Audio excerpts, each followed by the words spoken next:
In most bowl game situations, you want to win. I don't really think that that was the case for Mississippi State. Naturally, a win would have been great, but this was all about setting the tone going into 2026. And at the end of the day, you have one of the most souring moments of the college football bowl season because now we don't know what the status is of Kamario Taylor long term. So let's break it all down. A final score out in the Duke's Mayo Bowl, 43-29.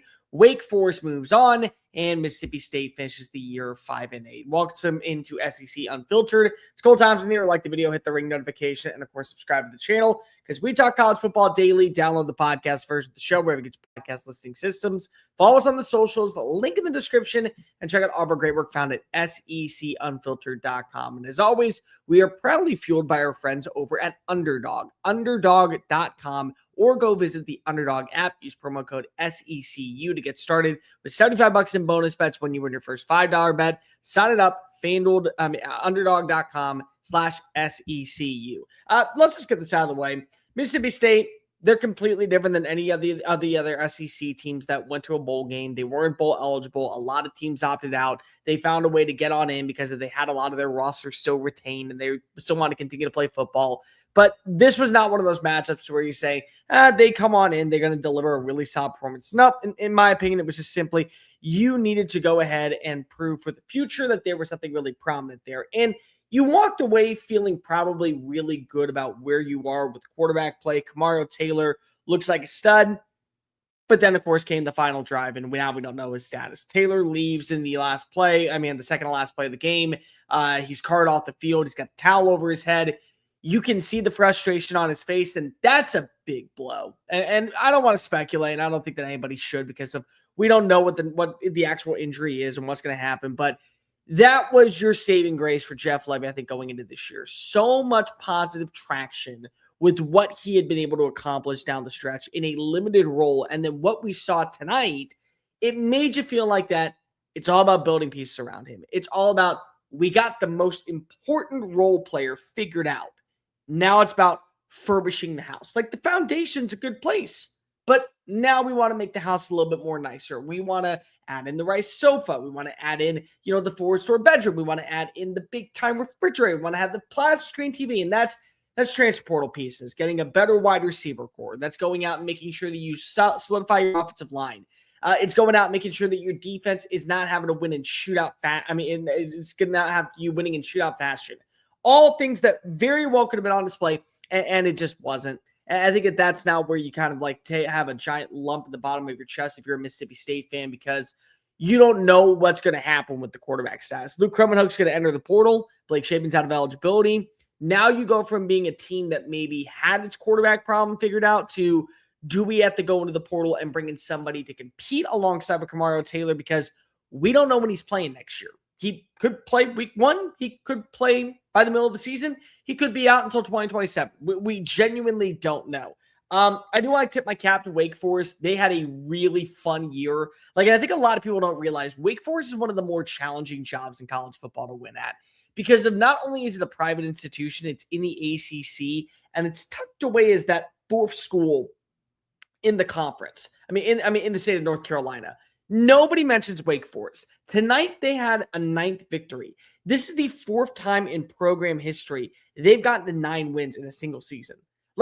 Credit where credit's due to Jake Dickert. He's a hell of a coach. He's a hell of a motivator. He did a good job of being able to bring some talent on over from Pullman, but retain this roster together that Dave Clawson kind of built and lost his kind of magic touch with, and bring back some spark. There was actually a scenario where they would have finished the year 9-3. This would have been their 10th win. It would have only been, I think, the 2nd time in program history that they got to 10 wins. So Jake Dickert for the long haul, I think, is a really good coach. I think they have some good pieces in play. But let's also call a spade. What you learned tonight, more than anything else, is that when Zach Arnett officially is taking over the job, which is now at, 45 minutes from now, 11 o'clock Central Time, you need to let him have full control of the defense, and you got to let him work the portal big time. Wake Forest came in this game 69th in the country in total yards per contest. They finished with 451. They came into this game 73rd in scoring, 27.1 points per game. They hung 43. Their passing attack ranked outside of the top 90. Robbie Ashford threw for 303 yards. I mean, that tells you everything that you need to know in a game that had no recollection, no implications, nothing along those lines. But the problem is that you still see why we ended up having the faults in the Texas game, why we ended up having the faults in the Tennessee game, why we could end up closing the door in those matchups. The bad communication, terrible mistackling, open lanes like crazy that we're just kind of allowing players to make plays. Allowing players to go ahead and make plays left and right. Clark rushed for 91 yards, but what was it? I think it's 42 of them came on one big run to go extend the lead down to 43. There are just fundamental things that right now you are really soured on if you are a Mississippi State fan going into year 3 with Jeff Lebby, if you can't fix it. Because it's one thing to say that your defense was one of the worst in college football in year 1. You could live with that because it was your first season and you didn't win a single conference game. Then going into year 2, your offense is getting better. You're seeing an identity kind of be formed. You win games against teams that are not on the conference schedule, and then you pull off an upset in the conference schedule by beating an Arkansas roster. But then you come right back down to reality to, well, we could be actually bowl eligible if we just would have held on to that lead against Texas. Or we could have been bowl eligible and maybe the surprise team of the SEC at 7-5 if we didn't allow Tennessee to work their way back in and force the game into overtime. If those things didn't happen, then maybe we're talking about Mississippi State in such a different demeanor going into 2026, especially going into the offseason, win or lose, whatever the bowl game happens is. So quite literally, whatever is going to be the case, you have got to be able to change the identity of this defense almost immediately if you want to have any success underneath Kamario Taylor whenever the hell he gets back in. I think that you also kind of figured out tonight that there are some players that you're going to have to fight for to keep around. There are other players that you can let walk. I'll tell you one, Anthony Evans, he's going to be back next year. Just had 2 really big time plays. That vertical catch down the field, I think it was for like a gain of 39. You got to bring him back. I think that San Francisco McGee, who found his way into the end zone, 2 catches for 47 yards. Didn't really have a big role this year. In fact, almost was basically obsolete. Got to bring him back on a different time role. Flip Bothwell, you definitely want him back. And I would say maybe 1 or 2 defensive players for the long haul. But on the offensive line, you got to get better. Wake Forest got after you consistently. They finished with 6 sacks in the night. They finished with 11 tackles for loss. You got to get better when it comes to your pass rushing situations. Simply put, you only got to the quarterback, I think, twice on the entire night. And I think you had 4 tackle for loss. So that's not a winning recipe against even an underwhelming but still decent ACC team. Let me phrase that. A very solid but not elite ACC team, because that's going to be your normal schedule when you face off against teams in the SEC next year. And by the way, your schedule does not do you any favors, especially early on in the process. So a lot of things that you want to get cleaned on up. A couple takeaways that you can look at. The fact that you were able to be down by double digits, the fact that you were unable to score, you went 0 for 4 in the red zone to begin the game. You could not find the end zone to save your life for 2.5 quarters. I thought that the ability to be able to turn it back on and kind of coast your way into a good performance of where you were able to figure out some offensive sparks, get a couple of explosives. Kamario Taylor goes up over the top and then finds way into the end zone. Really good situation from Jeff Lebby's roster. Say, we know that we're down, but we're not going to quit. We know that this game doesn't really matter to our overall schedule record because at best we'll still be a game under 500, but we want to play in this one. I give credit there, and I also give credit to the fact that you did see some major adjustments offensively from Jeff Lebby in the play designs in the second half. There's things that you can work on. There's things I think that you can take away that are really prominent. But the bottom line is that when you look at this Mississippi State season, they're not ahead of schedule, but they do feel like that they're about ready to take that next jump forward if they can kill it in the portal. There's things to, I think, appreciate about what we have established underneath a coach like Jeff Lebby.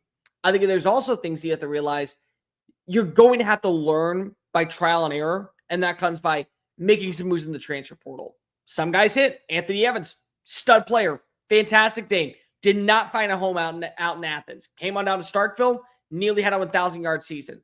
Flip Bothwell, really good year. In fact, for my money, he probably is going to be one of the bigger rising running backs in college football, and I would definitely want to keep him around for another season. Well, I don't know why you wouldn't. I mean, that's just kind of a bottom-line dresser. But you also have to learn from mental errors, overpaying players, little things like that. It just became a fault. But none of this really matters if you don't know what the stats is, Kamario Taylor. There'll be some people out there who will say he should have been in for the last drive. I'll fight back and say you fight to the finish when you're a young quarterback. This is a guy who had to sit on the bench for a majority of the year because of Jeff Lebby wanting to keep Blake Shapen out there. Because Shapen had earned the right to, I think, compete for the starting job. He hadn't done anything to, I think, really put the Bulldogs in a position of harm's way. So naturally, you let him go ahead and finish the year.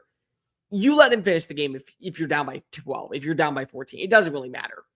It's unfortunate that a freak play in a bowl game that has little to no meaning on the resume or the overall stance of Mississippi State football in 2025 could be a reason why now all the offseason is focusing on what do we do if we do not have Kamario Taylor week 1. Because if that was really like your selling point going into spring prep workouts, going into offseason workouts, going into the portal and having people look at what we just witnessed tonight with several explosive throws downfield, the mobility, the ability to create opportunities with space, little things like that just went such a long way of like kind of telling the story of what you can expect long term for a program like Mississippi State. Now that's all in jeopardy. And it's in jeopardy because of you have no idea where the hell out he's going to be. And you don't know when you're going to get him back, if you're going to get him back. And it stinks, but that's just kind of the nature of football. And now if you are Mississippi State, you have to pivot.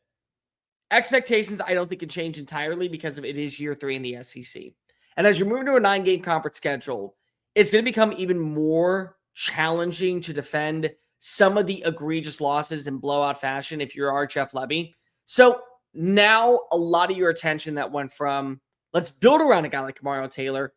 Now we got to get a guy who maybe can be Kamario Taylor. Not saying it's the only thing that needs to happen, because if you don't fix that defense, you don't fix the offensive line. If you don't add a secondary weapon to replace Brendan Thompson, because now he's off to the NFL, he had a really good day today, and it's not going to be remembered by much because of it was a double-digit loss, and still he'll finish the season with over 1,000 receiving yards because of what he did tonight with over 106. It's like the most receiving yards in a bowl game since Malik Heat, I think, did it, if I'm not mistaken. Regardless, you got to add in more weaponry, and you got to get better on the defense. If you don't do those things, then you are in a world of hurt, and it is not going to be a pretty picture going into 2026. So what's my grade for Mississippi State in 2025? Every team is graded differently, but I still give it a C+ because of the schedule. You were able to manufacture your way through and make a lot of big changes, but you shot yourself in the foot. Like, Mississippi State was not expected to do much this year. You told me that they were bowl eligible. I think that'd be over exceeding expectations. If you told me that they were 4-8, I think that they would be right on schedule. And they met in the middle and they were 5-7. So be in that stance. But they could have been 7-5 if you don't blow it against Tennessee, and if you don't blow a double-digit lead in the fourth quarter and then overtime against Texas. If you don't do those things, then you're 7-5, and the entire epitome of what we felt going into year 3 is a lot different. And I bring this up because I had the same narrative when it came to when it came to Brett Venables. Like, Brett Venables, going into year 2 of the SEC, you win a bowl game, you beat Alabama, you're sitting at 7-6. It changes a little bit.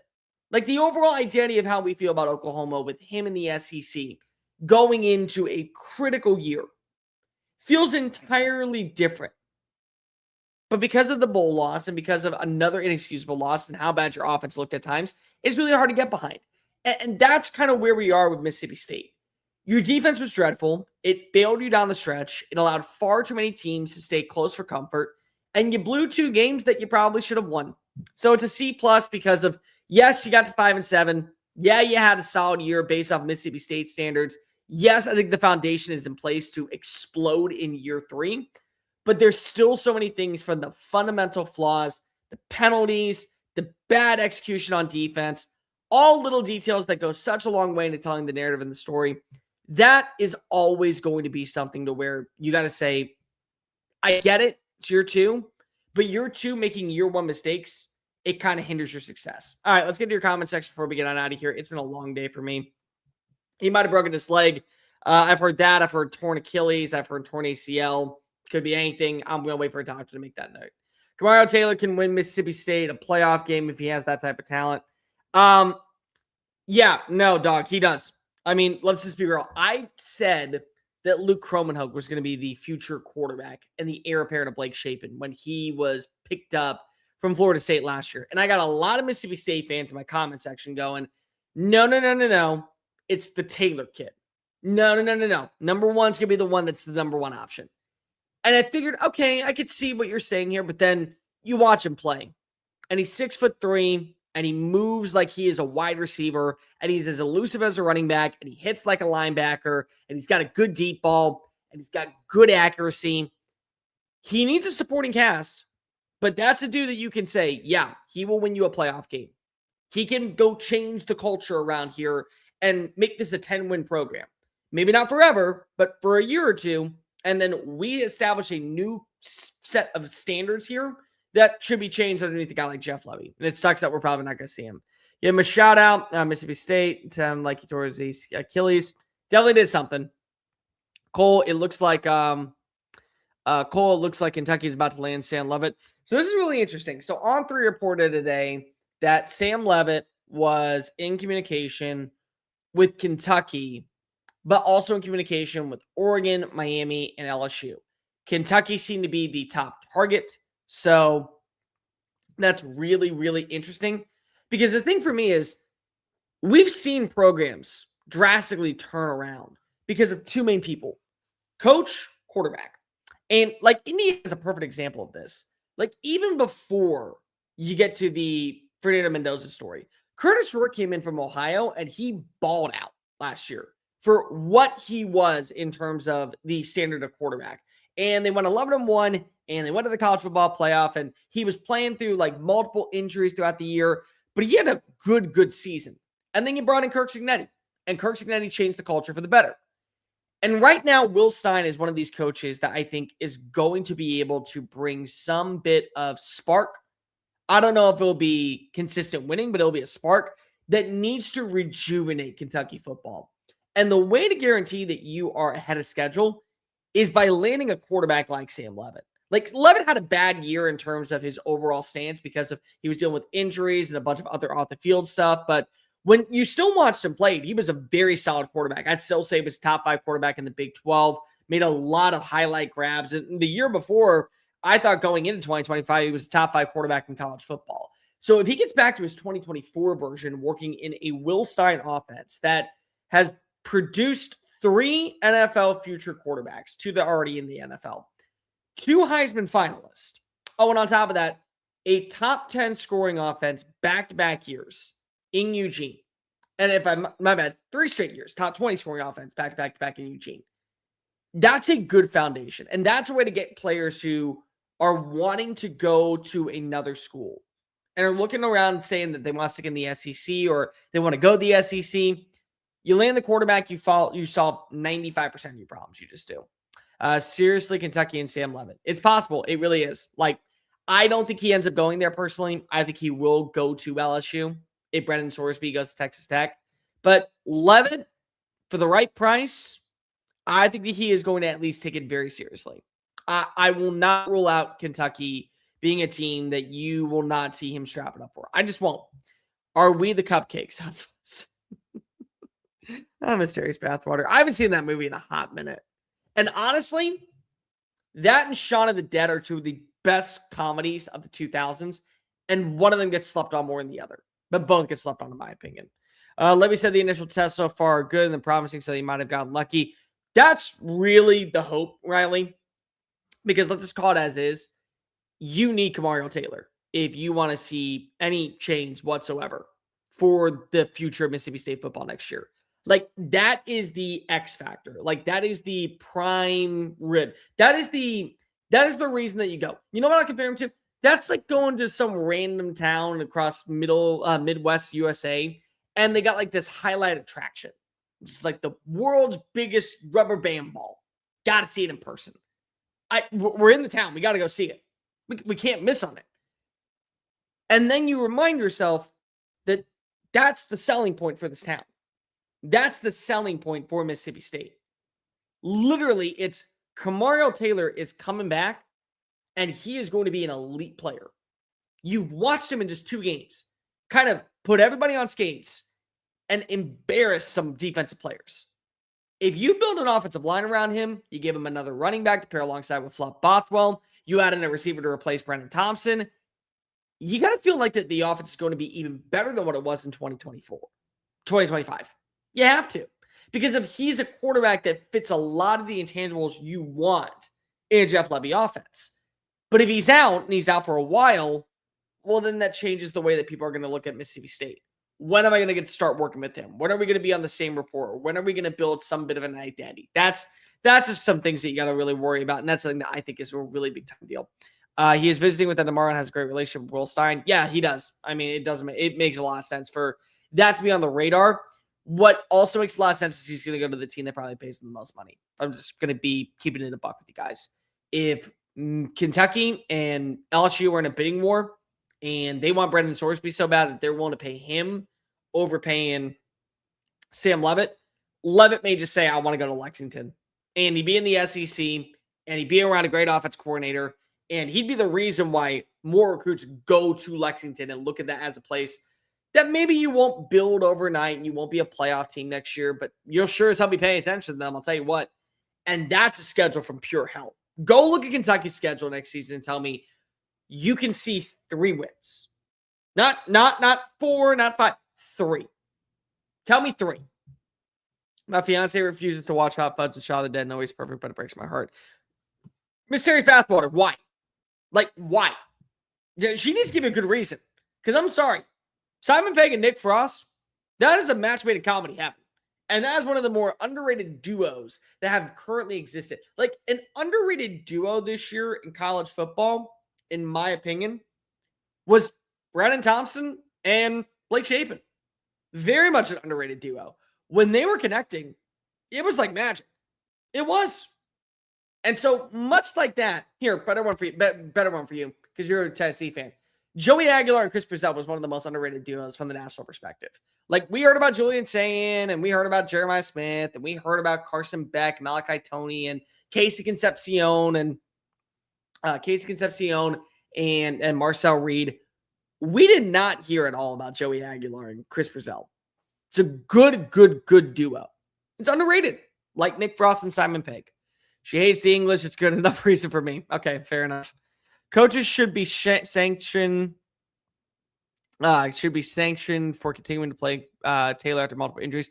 Yeah, the other thing that's really funny here, though, and this is where I will actually will agree with you on this. Taylor took some shots tonight. Like, he left at one point to go in the concussion protocol. He had taken a few body blows. He was down the field twice before that. There was a moment where you just got to ask yourself, should we take him out here? Is this where we're supposed to just kind of let Luke Kromenhoek, who is needing film, by the way, needing to actually go to play to guarantee that his film is going to be on display tomorrow when he goes in the portal? That would have felt like the right move. And so it may end up not being that big of a deal. It may really come back to hurt a team like Mississippi State in the long run. Is Simmons to Mizzou legit? Yes, it is. From everything that I've heard, he will be the quarterback at Mizzou next season. Not the starting quarterback entirely, but he will be playing at Missouri. How do you feel about Austin Simmons to Missouri? 2 things I really like. I was very high on Austin Simmons going into the year. In fact, at the SEC Media Days, we get to come up with our list of first team, second team, third team. And I put Austin Simmons as my QB3 for the third team offense. That's how high I was on him. I loved his tape. I love the fact that he had been in Lane's system for multiple years. The mobility was a really big selling point for me. Running a Chip Lindsey offense, you're going to have him have some success because Chip Lindsey loves to trust his ground game. And it does allow you to take a lot of pressure off of Jamal Roberts and Ahmad Hardy, which is going to be really beneficial. I got to see him get a little bit better as a passer because one of the things that was really worrisome early on in the season when he was the starting quarterback was he'd connect downfield for a big-time shot. He'd have a couple of really highlight throws, and then he'd have a bad interception. And it wasn't just one. One would turn to 2, and it would always be a multi-interception game. So he's got to cut down on that. But I do think that there are some things to like about his footwork, his dual threat mobility. his pocket awareness, his ability to know when to tuck and run, and being a quarterback that's been in the SEC and is going to go be playing for kind of an offense that needs this type of quarterback to flourish. I like it. I do. I don't know if it'll pan out, but I think it's not the worst thing. I think it's fine move, especially because of Missouri's also going to let him finish out all of the college football playoffs. So he may be there in 2 weeks. He may be there in 4. Whatever it is, they're going to let him stick around. I appreciate that. All right, let's go ahead and end the live stream. But before we do, let me tell you about my friends over at Underdog. College football is coming to a close, but the NFL playoffs are in full swing. And Underdog is the best place to get in on all the action. Playing Underdog is easy. Just pick your favorite players to go higher or lower on stats like rushing yards, receptions, touchdowns, interceptions, tackles for losses, and more. Get your picks right, and you can win up to 5,000 times your cash. Whatever it is, whether it be in the NBA, the MLB, college football, college basketball, the NHL, go visit Underdog. Do so right now and use promo code SECU to score $75 in bonus entries when you play your first $5 bet. That's promo code SECU at Underdog.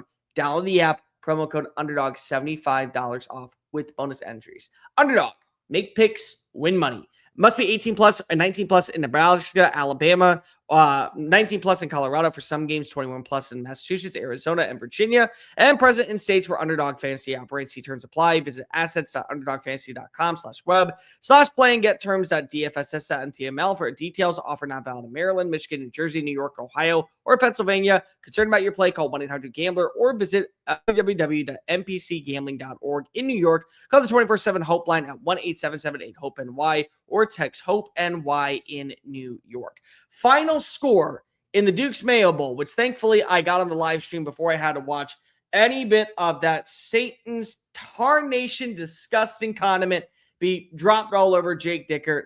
Final score 43-29. Mississippi State falls to 5-8 on the year. The SEC falls to 2-7 in bowl games when they don't play against another SEC team. And now we are all just waiting to see what happens with Ole Miss as they take on Miami in the Fiesta Bowl. We will talk to you guys on Sunday when we are back for Sunday Fun Day. I'm Cole Thompson. You have a good rest of your night.